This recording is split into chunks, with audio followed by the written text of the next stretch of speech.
샬롬, 매일 3장 성경 묵상 신약. 오늘은 7일차 마태복음 19장에서 21장까지 나누겠습니다. 오늘의 묵상 구절은 마태복음 21장 45에서 46절입니다. 수제사장들과 바리새인들이 그분의 비유들을 듣고는 그분께서 자기들을 가리켜 말씀하신 줄 깨달았으나 그분께 손을 대려 할 때에 무리를 두려워하였으니 이는 그들이 그분을 대언자로 여겼기 때문이더라. 예수님께서 유대인 지도자들에게 계속해서 그들의 잘못을 꼬집으시고 그들이 조금도 의심하지 않고 있는 구원과 특권에 대해 부정하시니 그들이 그분께 손을 대려 합니다.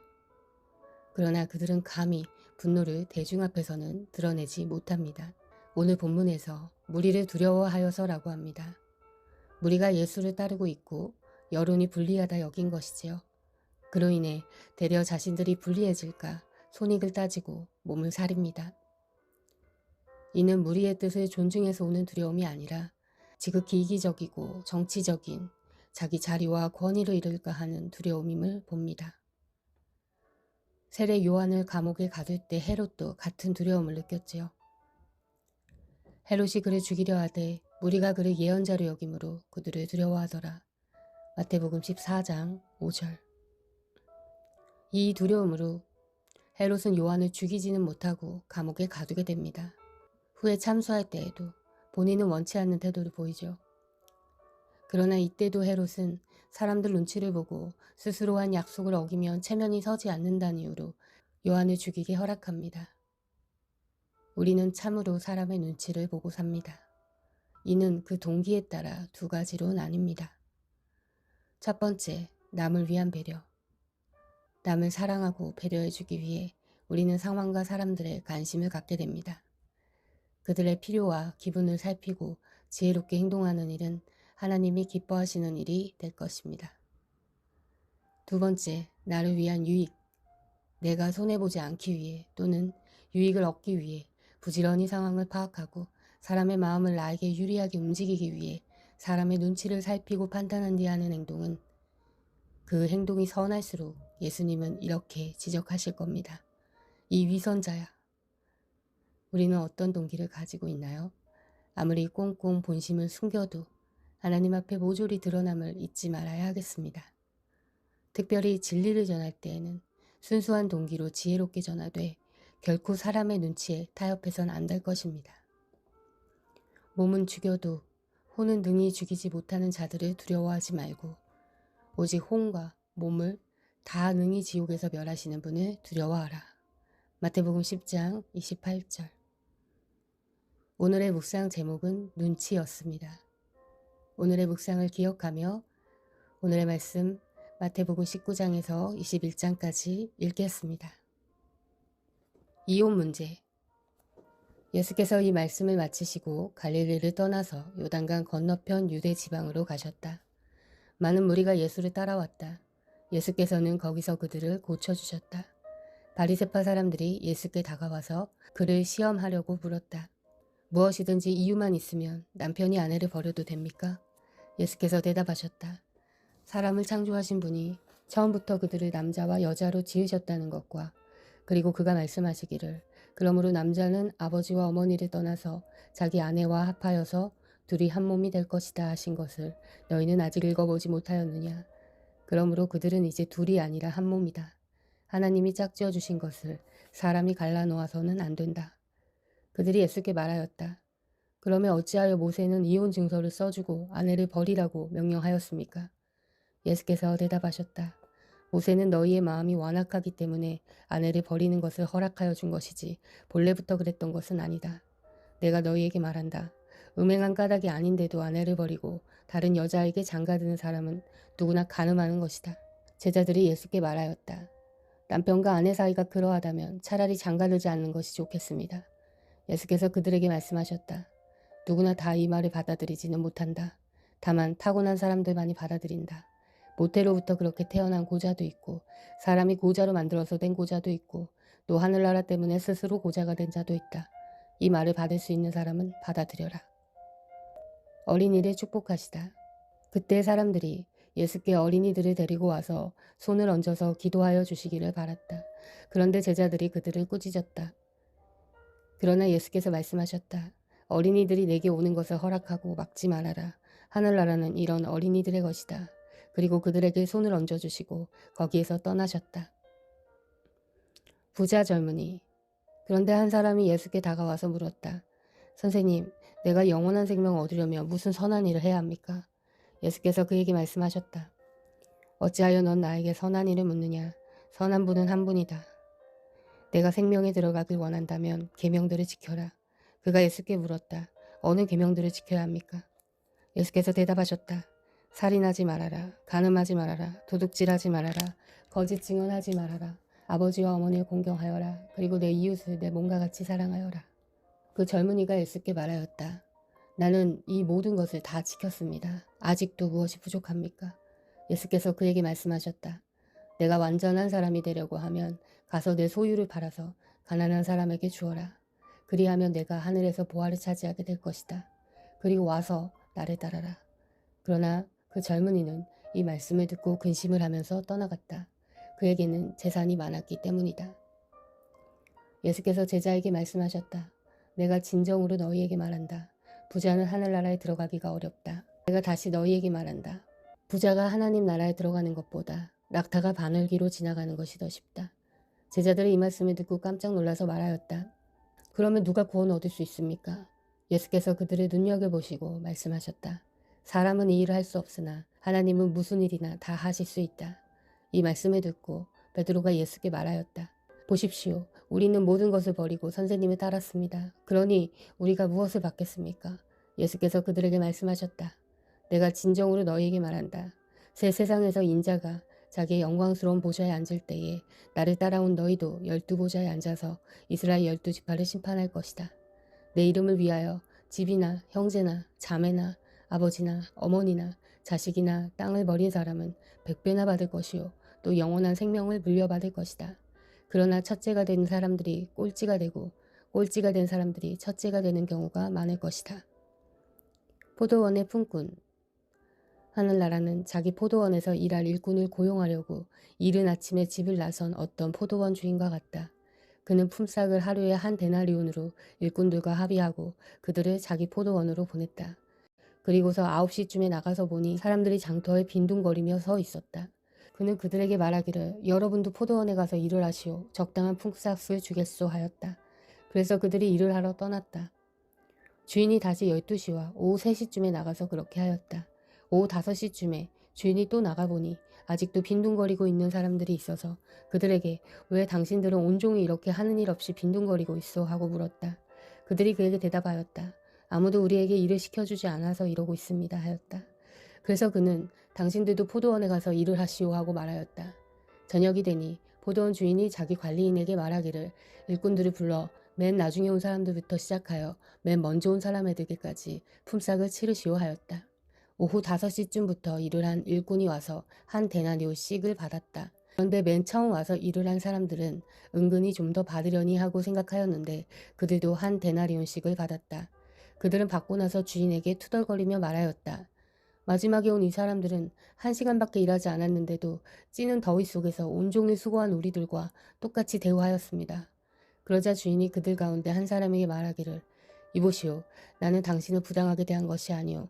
당신은 나와 한 데나리온으로 합의하지 않았소. 당신의 품삯이나 받아가지고 돌아가시오. 당신에게 주는 것과 똑같이 이 마지막 사람에게 주는 것이 내 뜻이오. 내 것을 가지고 내 뜻대로 할 수 없단 말이오. 내가 후하기 때문에 그것이 당신의 눈에 거슬리오 하였다. 이와 같이 꼴찌들이 첫째가 되고 첫째들이 꼴찌가 될 것이다. 죽음과 부활을 세 번째로 예고하시다. 예수께서 예루살렘으로 올라가시면서 12제자를 따로 곁에 불러놓으시고 길에서 그들에게 말씀하셨다. 보아라, 우리는 지금 예루살렘으로 올라가고 있다. 인자가 대제사장들과 율법학자들에게 넘겨질 것이다. 그들은 그에게 사형을 선고할 것이며 그를 이방 사람들에게 넘겨주어서 조롱하고 채찍질하고 십자가에 달아서 죽게 할 것이다. 그러나 그는 사흘째 되는 날에 살아날 것이다. 야고보와 요한의 요구. 그때에 세베대 아들들의 어머니가 아들들과 함께 예수께 다가와서 절하며 무엇인가를 청하였다. 예수께서 그 여자에게 물으셨다. 무엇을 원하십니까? 여자가 대답하였다. 나의 이 두 아들이 선생님의 나라에서 하나는 선생님의 오른쪽에 하나는 선생님의 왼쪽에 앉게 해주십시오. 예수께서 대답하셨다. 너희는 너희가 구하는 것이 무엇인지 모르고 있다. 내가 마시려는 잔을 너희가 마실 수 있겠느냐? 그들이 대답하였다. 마실 수 있습니다. 예수께서 그들에게 말씀하셨다. 정말로 너희는 나의 잔을 마실 것이다. 그러나 나의 오른쪽과 왼쪽에 앉히는 그 일은 내가 할 수 있는 것이 아니다. 그 자리는 내 아버지께서 정해놓으신 사람들에게 돌아갈 것이다. 열 제자가 이 말을 듣고 그 두 형제에게 분개하였다. 예수께서는 그들을 곁에 불러놓고 말씀하셨다. 너희가 아는 대로 이방 민족들의 통치자들은 백성을 마구 뇌리 누르고 고관들은 백성에게 세도를 부린다. 그러나 너희끼리는 그렇게 해서는 안 된다.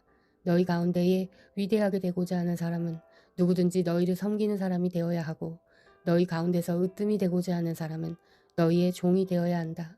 인자는 섬김을 받으러 온 것이 아니라 섬기러 왔으며 많은 사람을 위하여 자기 목숨을 몸값으로 치러주려고 왔다. 눈먼 사람 둘을 고치시다. 그들이 여리고를 떠날 때에 큰 무리가 예수를 따라왔다. 그런데 눈먼 사람 둘이 길가에 앉아있다가 예수께서 지나가신다는 말을 듣고 큰 소리로 외쳤다. 다윗의 자손이신 주님, 우리를 불쌍히 여겨주십시오. 무리가 조용히 하라고 꾸짖었으나 그들은 더 큰 소리로 외쳤다. 다윗의 자손이신 주님, 우리를 불쌍히 여겨주십시오. 예수께서 걸음을 멈추시고 그들을 불러 말씀하셨다. 너희 소원이 무엇이냐? 그들이 예수께 말하였다. 주님, 눈을 뜨는 것입니다. 예수께서 가엾게 여기시고 그들의 눈에 손을 대시니 그들은 곧 다시 보게 되었다. 그들은 예수를 따라갔다. 예루살렘에 입성하시다. 예수와 그 제자들이 예루살렘에 가까이 이르러 올리브산에 있는 벳박의 마을에 들어섰다. 그때 예수께서 두 제자를 보내시며 그들에게 말씀하셨다. 맞은편 마을로 가거라. 가서 보면 낙이 한 마리가 메어 있고 그 곁에 새끼가 있을 것이다. 풀어서 나에게로 끌고 오너라. 누가 너희에게 무슨 말을 하거든 주님께서 쓰려고 하십니다 하고 말하여라. 그리하면 곧 내어줄 것이다. 이것은 예언자를 시켜서 하신 말씀을 이루시려는 것이었다. 시온의 딸에게 말하여라. 보아라, 내 임금이 내게로 온다. 그는 온유하시어 나귀를 타셨으니 어린 나귀 곧 멍에 매는 짐승의 새끼다. 제자들이 가서 예수께서 지시하신 대로 어미 나귀와 새끼 나귀를 끌어다가 그 위에 겉옷을 얹으니 예수께서 올라타셨다. 큰 무리가 자기들의 겉옷을 길에다가 폈으며 다른 사람들은 나뭇가지를 꺾어다가 길에 깔았다. 그리고 앞에 가서 가는 무리와 뒤따라오는 무리가 외쳤다. 호산나 다윗의 자손께 복되시다. 주님의 이름으로 오시는 분 더없이 높은 곳에서 호산나. 예수께서 예루살렘에 들어가셨을 때에 온 도시가 들떠서 물었다. 이 사람은 누구냐? 사람들은 그를 갈릴리 나사렛에서 나신 예언자 예수라고 말하였다. 성전을 깨끗하게 하시다. 예수께서 성전에 들어가셔서 성전 뜰에서 팔고 사고 하는 사람들을 다 내쫓으시고 돈을 바꾸어 주는 사람들의 상과 비둘기 파는 사람들의 의자를 둘러 엎으시고 그들에게 말씀하셨다. 성경에 기록된 바 내 집은 기도하는 집이라고 불릴 것이다 하였다. 그런데 너희는 그것을 강도들의 소굴로 바꾸어 버렸다. 성전뜰에서 눈먼 사람들과 다리를 저는 사람들이 예수께 다가왔다. 예수께서는 그들을 고쳐주셨다. 그러나 대제사장들과 율법학자들은 예수께서 하신 여러 가지 놀라운 일과 또 성전뜰에서 다윗의 자손에게 호산나 하고 외치는 아이들을 보고 화가 나서 예수께 말하였다. 당신은 아이들이 무엇 하는지 듣고 있소? 예수께서 그들에게 말씀하셨다. 그렇다. 주님께서는 어린 아이들과 젖먹이들의 입에서 찬양이 나오게 하셨다 하신 말씀을 너희는 읽어보지 못하였느냐. 예수께서 그들을 남겨두고 성 밖으로 나가 베다니로 가셔서 거기에서 밤을 지새셨다. 무화과를 저주하시다. 새벽에 성 안으로 들어오시는데 예수께서는 시장하셨다. 마침 길가에 있는 무화과 나무 한 그루를 보시고 그 나무로 가셨으나 잎사귀 밖에는 아무것도 없으므로 그 나무에게 말씀하셨다. 이제부터 너는 영원히 열매를 맺지 못할 것이다. 그러자 무화과 나무가 곧 말라버렸다. 제자들은 이것을 보고 놀라서 말하였다. 무화과 나무가 어떻게 그렇게 당장 말라버렸을까? 예수께서 그들에게 말씀하셨다. 내가 진정으로 너희에게 말한다. 너희가 믿고 의심하지 않으면 이 무화과 나무의 한 일을 너희도 할 수 있을 뿐 아니라 이 산더러 들려서 바다에 빠져라 하고 말해도 그렇게 될 것이다. 또 너희가 기도할 때에 이루어질 것을 믿으면서 구하는 것은 무엇이든지 다 받을 것이다. 예수께서 성전에 들어가서 가르치고 계실 때에 대제사장들과 백성의 장로들이 다가와서 말하였다. 당신은 무슨 권한으로 이런 일을 하시오? 누가 당신에게 이런 권한을 주었소? 예수께서 그들에게 대답하셨다. 나도 너희에게 한 가지 물어보겠다. 너희가 대답하면 나도 무슨 권한으로 이런 일을 하는지 말하겠다. 요한의 세례가 어디에서 왔느냐? 하늘에서냐? 사람에게서냐? 그러자 그들은 자기들끼리 의논하며 말하였다. 하늘에서 왔다 말하면 어째서 그를 믿지 않았느냐 할 것이요. 또 사람에게서 왔다 하자니 무리가 무섭소. 그들은 모두 요한을 예언자로 여기니 말이오. 그래서 그들은 예수께 모르겠다고 대답하였다. 그러자 예수께서 말씀하셨다. 나도 내가 무슨 권한으로 이런 일을 하는지를 너희에게 말하지 않겠다. 두 아들의 비유. 너희는 어떻게 생각하느냐? 어떤 사람에게 아들이 둘 있는데 아버지가 맏아들에게 가서 얘야 너 오늘 포도원에 가서 일해라 하고 말하였다. 그런데 맏아들은 대답하기를 싫습니다 하고 말하였다. 그러나 그 뒤에 그는 뉘우치고 일하러 갔다. 아버지는 둘째 아들에게 가서 같은 말을 하였다. 그는 대답하기를 예 가겠습니다 아버지 하고는 가지 않았다. 그런데 이 둘 가운데서 누가 아버지의 뜻을 행하였느냐? 예수께서 이렇게 물으시니 그들이 대답하였다. 맏아들입니다. 예수께서 그들에게 말씀하셨다. 내가 진정으로 너희에게 말한다. 세리와 창녀들이 오히려 너희보다 먼저 하나님의 나라에 들어간다. 요한이 너희에게 와서 옳은 길을 보여주었으나 너희는 그를 믿지 않았다. 그러나 세리와 창녀들은 믿었다. 너희는 그것을 보고도 끝내 뉘우치지 않았으며 그를 믿지 않았다. 포도원과 소작인의 비유. 다른 비유를 하나 들어보아라. 어떤 집주인이 있었다. 그는 포도원을 일구고 울타리를 치고 그 안에 포도즙을 짜는 확을 파고 망대를 세웠다. 그리고 그것을 농부들에게 새로 주고 멀리 떠났다. 열매를 거두어들이 철이 가까이 왔을 때에 그는 그 소출을 받으려고 자기 종들을 농부들에게 보냈다. 그런데 농부들은 그 종들을 붙잡아서 하나는 때리고 하나는 죽이고 또 하나는 돌로 쳤다. 주인은 다시 다른 종들을 처음보다 더 많이 보냈다. 그랬더니 농부들은 그들에게도 똑같이 하였다. 마지막으로 그는 자기 아들을 보내며 말하기를 그들이 내 아들이야 존중하겠지 하였다. 그러나 농부들은 그 아들을 보고 그들끼리 말하였다. 이 사람은 상속자다. 그를 죽이고 그의 유산을 우리가 차지하자. 그러면서 그들은 그를 잡아서 포도원 밖에서 내쫓아 죽였다. 그러니 포도원 주인이 돌아왔을 때에 그 농부들을 어떻게 하겠느냐. 그들이 예수께 말하였다. 그 악한 자들을 가차없이 죽이고 제때의 소출을 바칠 다른 농부들에게 포도원을 맡길 것입니다. 예수께서 그들에게 말씀하셨다. 너희는 성경에서 이런 말씀을 읽어본 일이 없느냐. 집 짓는 사람이 버린 돌이 집의 모퉁이의 머릿돌이 되었다. 이것은 주님께서 하신 일이요 우리 눈에는 놀라운 일이다. 그러므로 나는 너희에게 말한다. 하나님께서는 너희에게서 하나님의 나라를 빼앗아서 그 나라의 열매를 맺는 민족에게 주실 것이다. 이 돌 위에 떨어지는 사람은 부스러질 것이요 이 돌이 어떤 사람 위에 떨어지면 그를 가루로 만들어 놓을 것이다. 대제사장들과 바리새파 사람들은 예수의 비유를 듣고서 자기들을 가리켜 하시는 말씀임을 알아채고 그를 잡으려고 하였으나 무리들이 무서워서 그렇게 하지 못하였다. 무리가 예수를 대언자로 여기고 있었기 때문이다. 아멘.